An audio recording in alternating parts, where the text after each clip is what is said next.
क्या आपने कभी सोचा है कि जिस द्वारका नगरी में भगवान कृष्ण ने अपना राज्य स्थापित किया था, वह अचानक समुद्र में कैसे समा गई? यह सिर्फ एक कहानी नहीं, बल्कि एक ऐसा रहस्य है जिसने सदियों से भक्तों और इतिहासकारों को आकर्षित किया है। तो चलिए, आज हम इसी रहस्यमयी नगरी के गुम होने की कहानी में गोता लगाते हैं। श्री कृष्ण ने मथुरा छोड़ने के बाद विश्वकर्मा और देवताओं की सहायता से एक भव्य अभेद्य नगरी का निर्माण किया, जिसे द्वारका कहा गया। यह नगरी इतनी सुंदर और समृद्ध थी कि उसकी बराबरी कोई नहीं कर सकता था। यहीं भगवान कृष्ण ने अपने परिवार और यादवों के साथ सुख शांति से जीवन व्यतीत किया और धर्म की स्थापना की। मगर हर चीज का एक अंत होता है, और द्वारका का भी। कहानी के अनुसार महाभारत युद्ध के बाद जब श्री कृष्ण अपने नश्वर शरीर का त्याग करने का निर्णय लेते हैं, उसी समय द्वारका के भविष्य की दिशा भी तय हो जाती है।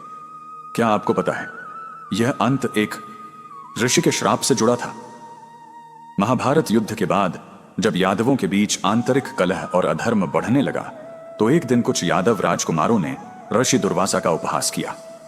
क्रोधित होकर उन्होंने यादवों को श्राप दिया कि वे आपस में ही लड़कर नष्ट हो जाएंगे और उनकी नगरी द्वारका समुद्र में डूब जाएगी।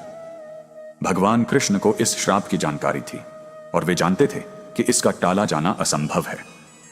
जब श्री कृष्ण ने अपनी लीला समाप्त करने का निर्णय लिया और अपना देह त्याग दिया, तभी यह श्राप प्रभाव में आने लगा। पुराणों में वर्णन है कि उनके जाने के बाद द्वारका में भयंकर सुनामी जैसी लहरें उठीं। देखते ही देखते वह विशाल और सुंदर नगरी, जिसमें कभी सुख, समृद्धि और आनंद बसते थे, धीरे धीरे समुद्र की गहराइयों में समा गई। लोग अपनी आंखों के सामने अपना शहर डूबते देख रहे थे, लेकिन कुछ भी नहीं कर सके। सोचिए, एक पल में इतनी विशाल नगरी का यूं गायब हो जाना कितना अविश्वसनीय लगता है। आज भी गुजरात के तट पर ऐसा माना जाता है कि समुद्र के नीचे प्राचीन द्वारका के अवशेष मौजूद हैं।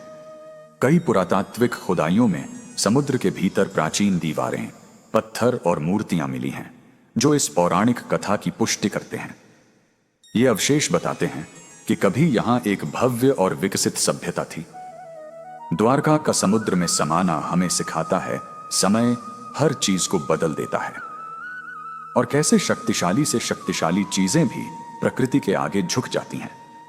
यह कहानी सिर्फ एक मिथक नहीं है, बल्कि यह सिखाती है कि जब धर्म और नैतिकता से दूरी बढ़ती है, तो विनाश निश्चित हो जाता है। क्या आपने कभी उन प्राचीन अवशेषों को देखने की कल्पना की है, जो आज भी समुद्र की गहराइयों में छुपे द्वारका के गौरवशाली अतीत की कहानी सुना रहे हैं?